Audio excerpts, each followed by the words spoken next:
ada satu adegan di mana aku dan Kak Darius itu melakukan adegan yang lumayan intim. Nih lucu aja dulu kamu 11 tahun jadi backup dancer terus sekarang adegannya kayak gini. Oke, Kak, can you not discuss that right now?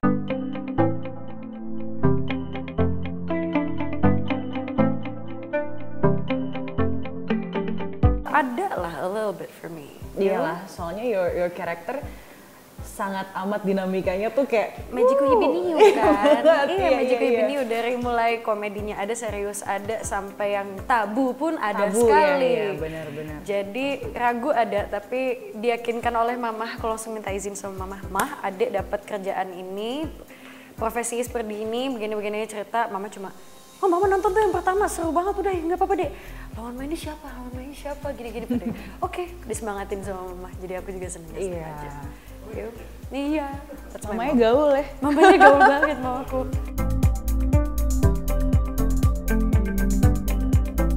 Aku sejujurnya karakter Sofia ini aku ambil dari temen aku sendiri gitu. Karena Sofia ini kan karakternya itu wanita parpol ya gitu. Jadi kebetulan ada beberapa teman-temanku, ini homage buat teman-teman aku yang sempat nyalek, kalian keren gitu.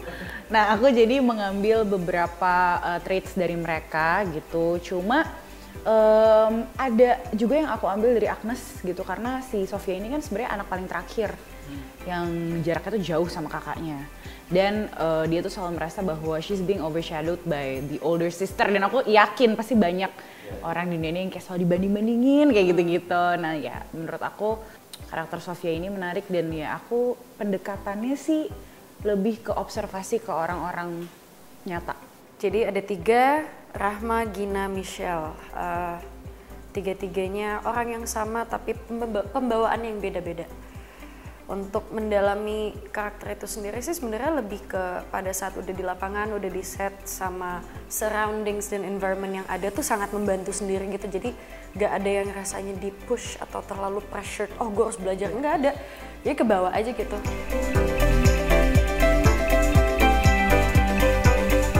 DM banyak, alhamdulillah, positif juga. Aku sempat dipanggil di pinggir jalan gitu, aku lagi pulang habis nge-gym. Dina gitu, ada. Seru banget tuh kayak, oh nonton, gemes, suka. Terus kalau DM banyak, apalagi yang abis episode 8 keluar kemarin yang Express banyak banget. Oh udah kok pada gini? nonton? Udah, surprisingly I'm like thank you very much untuk kalian semua yang nonton Express. Very much love. Dan ya semuanya pada nano-nano ya responnya ya, seru banget. Oh ada yang ngomong gini, Kak gue gak mau tahu ya Kak, pokoknya Rama sama Billy harus jadi. Nanti gue sama teman-teman gue pada PT-PT udah buat kawinannya, sampai begitu. Kocak banget. Iya gue gak mau tahu, pada gitu, lucu banget. Bastard. Iya, which is nice. Ada satu waktu itu kita lagi syuting, that was me with the girls, Angels. Udah pagi, Bo. Otak gue udah gak konsen, udah kopi, udah dari callingan jam 7 pagi. Dan kita sampai, karena harus habis malam itu kan, hari itu.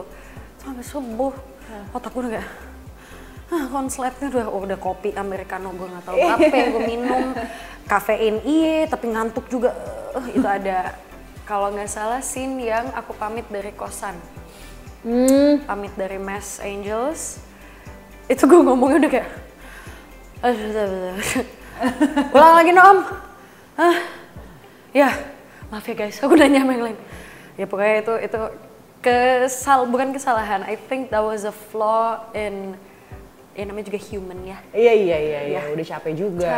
Iya. Cannot function properly. Itu jam 5:30. Aku inget banget keluar udah terang.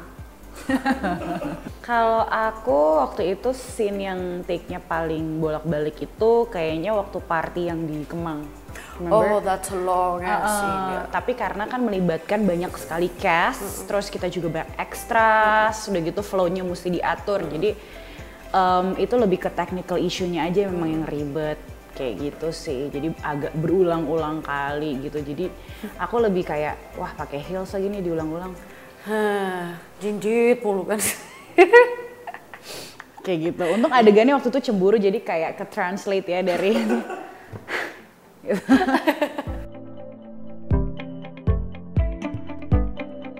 Jadi funnily enough, aku pernah ikut satu operet majalah anak-anak yang terkenal zaman 2000-an awal.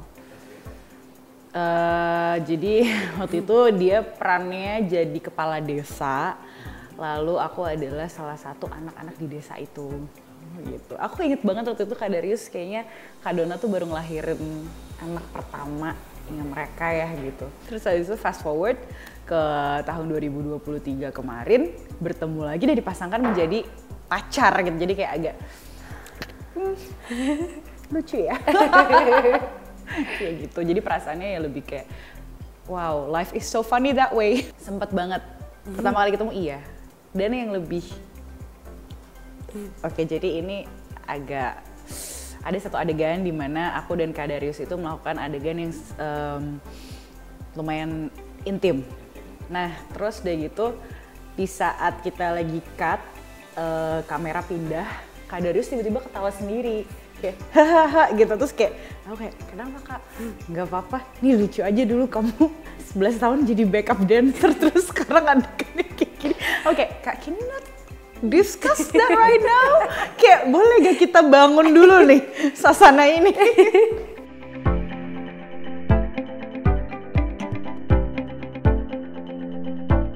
Kayaknya untuk karakter itu untuk dibatasi menurut aku sayang ya, karena that's where you actually explore. Berkarya itu menurut aku jangan dibatas-batasin, tapi kayaknya kalau masalah adegan-adegan kayak kita tuh emang didiskusiin dari awal do's and don'ts-nya. Jadi tidak jadi canggung, tidak jadi salah, tidak jadi offensive gitu. Dan consensual juga. Consensual, iya. Jadi ya it's filled with consent. Jadi dari awal kita know what to expect. Jadi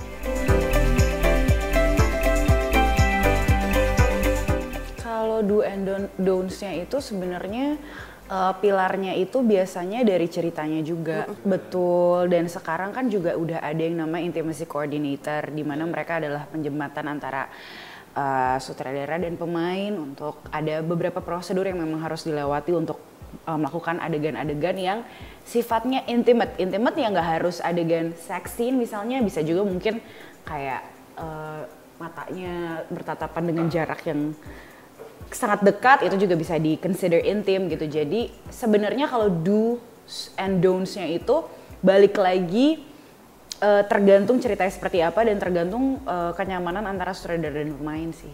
Kalau aku begitu. ya same. Yeah, right? Kayak beneran do's and don'ts-nya itu ditahannya di situ. Iya. Filled with discussion dulu lah.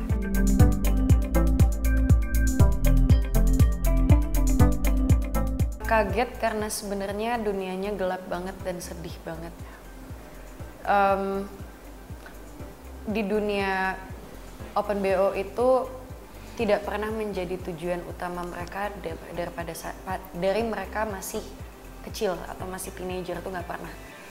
Dan ini jatuhnya pilihan terakhir mereka karena ekonomi, karena kebutuhan yang mereka harus isi setiap hari. Itu kayak bener-bener sedih gitu loh. Dan kita sebagai perempuan ya dengerinnya juga iya, miris banget, bukan agak lagi, miris banget. Dan emang kan ada orang lapangan langsung yang nyari research ke dunianya beneran gitu. Jadi mereka beneran bikin, it's filled with real data dan testimonial orangnya asli langsung gitu. Sedih. Ya bayangin aja perempuan yang nggak punya cita-cita. I wish I could hug you, you know, like no, nggak boleh kayak gitu. Tapi ya mereka harus melakukannya karena nggak ada pilihan lain. Kita juga jadi berharap dengan adanya series ini banyak suara-suara yang merasa terwakilkan gitu sih. Yeah. To bring more awareness lah. Karena kebanyakan kita perempuan yang jadi korbannya. Nggak pernah dilihat sebagai, oh biasanya dilihatnya jeleknya aja gitu loh. Nggak pernah dilihat padahal kita, ya perempuan lah yang berkorban melakukan ini, not because we want to, but we have to. Actually aku suka episode dimana Gina balik menjadi Rahma ke rumahnya, ketemu sama keluarganya. Terus ada scene dimana Gina ini bilang ke adiknya, udah tenang aja, uang pangkal kuliah lo gue yang beresin. Episode 1. Itu episode 1 ya? Iya. Itu menurut aku very touching gitu. Itu sedih kan? Itu sedih sih. Sedih. Aku juga suka setnya tuh waktu itu di pinggir kali. Iya, makan. Iya, bertiga iya. sama emak. Lucu banget ya. I think episode 1 was nice.